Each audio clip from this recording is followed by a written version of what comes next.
July 9 దేవుని వాగ్దానం. జయించువానికి దేవుని పరదైసులో ఉన్న జీవవృక్ష ఫలములు భుజింపనిత్తును. ప్రకటన 2:7. మన ప్రభువైన యేసుక్రీస్తు నామములో మీ అందరికీ ఉదయం శుభాలు తెలియచేయుచున్నాను. ప్రియులారా, దేవుని మహాకృపలో మనమందరము మరొక నూతన దినాన్ని చూసే ధన్యత దేవుడు మనకు అనుగ్రహించాడు. ఈ నూతన దినాన్ని బట్టి ప్రభువుని నేను ఘనపరుస్తున్నాను. ప్రియులారా, ఎలా ఉన్నారు? అందరూ క్షేమంగా ఉన్నారు కదా? ప్రభు ఇచ్చే ఈ క్షేమము మన జీవితాలకు ఎంతో ఆశీర్వాదకరం. ఈరోజు మనము బ్రతికి ఆరోగ్యంగా ఉన్నాము అనంటే అది దేవుని యొక్క మహాకృప. పిల్లరా, చాలాసార్లు మనము ఏవేవో కావాలని ఎంతో ఆశపడుతూ ఉంటాం.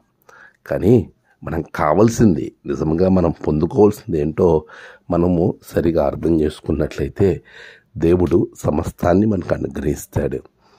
ఈరోజు దేవుని పరదైసు అనేటువంటి ఉన్నతమైన ఆశీర్వాదం మనిషి మర్చిపోతూ ఉన్నాడు. లోక సంబంధమైనవే ఎంతసేపు అడుగుతూ ఉన్నాడు తప్ప పర సంబంధమైనవి ఆలోచించటం మానేశాడు. దేవుని పరదేశంలో ఉన్న జీవవృక్ష ఫలములు, ఆ జీవవృక్ష ఫలము ప్రభువు సృష్టించినటువంటి సృష్టి. ఈ అద్భుత సృష్టిలో సమస్తాన్ని సృష్టించిన ప్రభువు జీవవృక్ష ఫలాలను సృష్టించినప్పుడు మానవుని అవిధేయత వలన వాటిని పొందలేకపోయాడు. అయితే పొందలేకపోయిన ఆ జీవవృక్ష ఫలాలను తిరిగి ఇప్పుడు నీవు దానిని పొందుకునే గొప్ప ఆధిక్యతను దేవుడు మన ముందుంచాడు.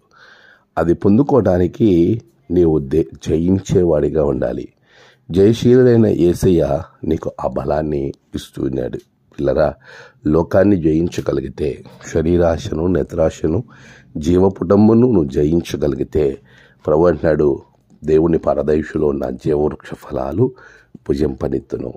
ఆ జీవవృక్ష ఫలాల దగ్గరికి ఎవరూ వెళ్ళకుండగా ప్రభు అడ్డుగా అగ్ని జ్వాలలను పెట్టి ఉండగా ఆ అగ్ని జ్వాలల నుంచి విడుదల దయచేసి వాటిని నీకు అందించే గొప్ప ఆధిక్యతను, ఆ గొప్ప అవకాశాన్ని ప్రభు అనుగ్రహిస్తున్నాడు.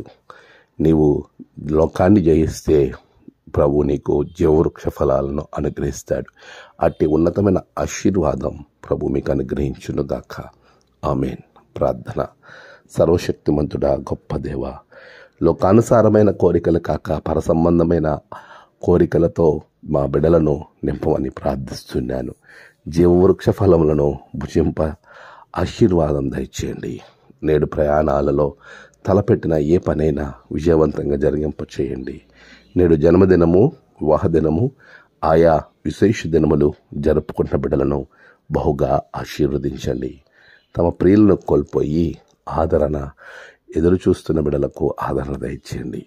దినదీవెనలతో నింపమని యేసు నామమున ప్రార్థించి వేడుకొనుచున్నాం తండ్రి. ఆమేన్. తండ్రి, కుమార, పరిశుద్ధాత్మ త్రియేక దేవుని దీవెన మీకు తోడుగా ఉండి నడిపించునుగాక. ఆమేన్.